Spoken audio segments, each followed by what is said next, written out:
সাল্লামের একজন সাহাবী, তার নাম হলো আবু তালহা। বিশ্ব নবী জনাব মুহাম্মদ রাসূলুল্লাহ সাল্লাল্লাহু আলাইহি ওয়াসাল্লাম মসজিদে নববীতে সাহাবীদেরকে নিয়ে বসে আছেন। এমন এক সময় একজন ব্যক্তি আরজ করলেন, ইয়া রাসূলুল্লাহ সাল্লাল্লাহু আলাইহি ওয়াসাল্লাম, আমার পেটে 3 দিনের ক্ষুধা আছে, আমি ক্ষুধার্ত। এবার বিশ্ব নবী মায়ার নবী ডাক দিয়ে বললেন, ও আমার সাহাবীরা, তোমরা কে কি আছো? আমার একজন মেহমান 3 দিনের অনাহারী, তাকে তোমরা নিয়ে যাও খাবার খাওয়ানোর জন্য। এবার আবু তালহা বিশ্ব নবীর সামনে, লাব্বাইক ইয়া রাসূলুল্লাহ, আমি আবু তালহা আপনার মেহমানকে বাসায় নিয়ে যাব। এবার আবু তালহা বিশ্ব নবীর মেহমানকে নিয়ে যখন বাসায় চলে গেলেন, বাসায় গিয়ে যখন দরজার মধ্যে নক করলেন, ভিতর থেকে সালাম,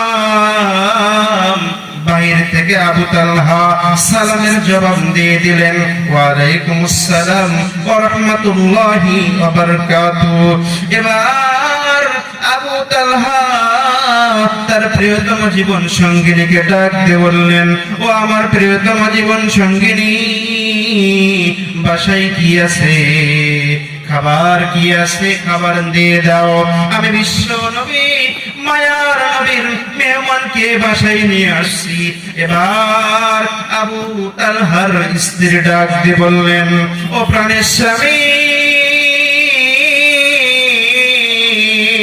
বাড়িতে শুধুমাত্র একটা রুটি আছে। আমি ভাবছিলাম আজকে আমরা স্বামী স্ত্রী আর কিছু খাবো না, স্বামী স্ত্রী রাত্রে বেলায় পানি পান করে ঘুমিয়ে যাব। আর একটা যে রুটি আছে, এই রুটিটা 2টা সন্তানকে মাঝখান থেকে ছেড়ে অর্ধেক অর্ধেক করে সন্তানকে খাওয়াই দেব। ও প্রাণের স্বামী, না না না,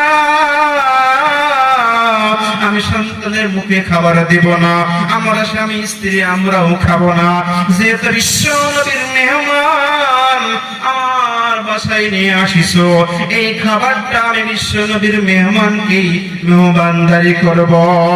এবার আবু দারদার স্ত্রী ডাক দিয়ে বললেন, ইয়া রাসূলুল্লাহ সাল্লাল্লাহু আলাইহি ওয়াসাল্লাম, নবীর সুন্নাত হলো মেহমানকে নিয়ে বসে এক টেবিলে খাবার খাওয়া।